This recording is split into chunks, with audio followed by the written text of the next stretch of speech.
Have you ever wondered how your messages are kept secret online? Or how your credit card details are safe when you're shopping on the web?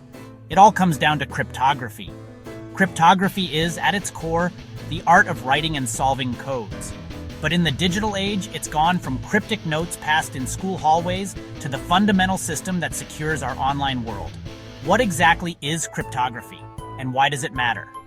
Simply put, it's the intricate dance between scrambling information to make it unreadable to anyone without the proper key and then unscrambling it again at the other end.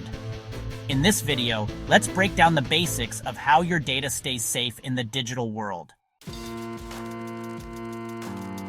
Imagine you want to send a secret message to a friend. You could write it down on a piece of paper, but anyone could read it if they intercepted it, right? That original readable message, the one you scribble on the paper, that's called plain text in the world of cryptography. It's the raw data, the message in its most vulnerable form. It could be anything, a text message, an email, a bank transfer, or even an entire book. The problem is, if it's sent as plain text, it's like sending that message on a postcard for everyone to see. Not very secure. This is where cryptography steps in. Instead of sending your message in plain sight, we scramble it into an unreadable jumble. This jumbled secret version, that's your ciphertext. It's the result of taking your plain text and transforming it using a specific set of rules, making it look like complete gibberish to anyone without the key to decipher it. Think of it like putting your message through a high-security blender. It comes out the other end looking nothing like the original. So how do we get from plain text, that readable message, to the scrambled mess of ciphertext? That's where encryption comes in. This is the actual process of turning plain text into ciphertext.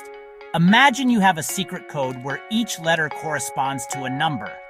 That's a simple example of an encryption algorithm.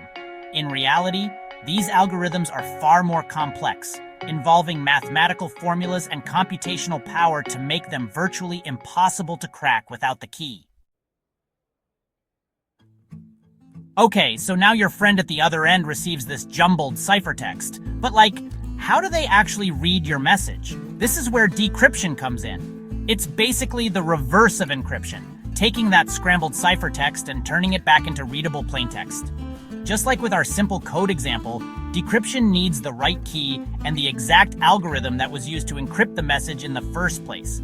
It's kind of like having the combination to unlock the safe where your message was stored. So we've talked about encrypting and decrypting, but what exactly is this key we keep bringing up? Well, the key is the crucial piece of information that makes both encryption and decryption possible. It's like the secret sauce, the magic word, the decoder ring. Yeah, you get the idea. Without the key, you're just stuck staring at a bunch of unreadable ciphertext. But with the key, boom, you can unlock the message and read it loud and clear. Thing is, keys aren't always just a simple word or a string of numbers. They can get way more complex. And yeah, there are actually different types of keys used in cryptography. Alright, so in symmetric key cryptography, we use the same key for both encryption and decryption. It's kind of like having one key to lock and unlock a box. Pretty straightforward, right? This method is super fast and efficient, which makes it perfect for encrypting large amounts of data. Some examples of symmetric key algorithms are AES and DS. Think of these like the heavy-duty padlocks of the encryption world. They're used in everything from securing your Wi-Fi network to, even protecting government secrets.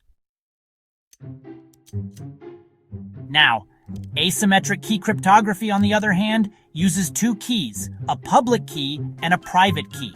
So imagine it like having a mailbox with two locks. Anyone can drop a letter in the slot using the public key, but only you, with your private key, can unlock the mailbox to get the letters out. This system is used in things like RSA and ECC. These are like the high-security vaults of the digital world, used to secure online banking, digital signatures, and other super-sensitive transactions.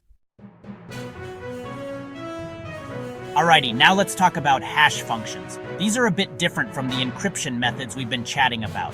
Instead of encrypting and decrypting, hash functions take data of any size and transform it into a fixed size string of characters.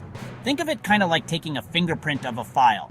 Some common examples are SHA-256 and MD5. These are like the digital detectives of cryptography, helping verify the integrity of data and making sure nothing's been tampered with. So there you have it, the basics of cryptography. From the messages you send to the websites you visit, cryptography is always working behind the scenes to keep your data safe and secure.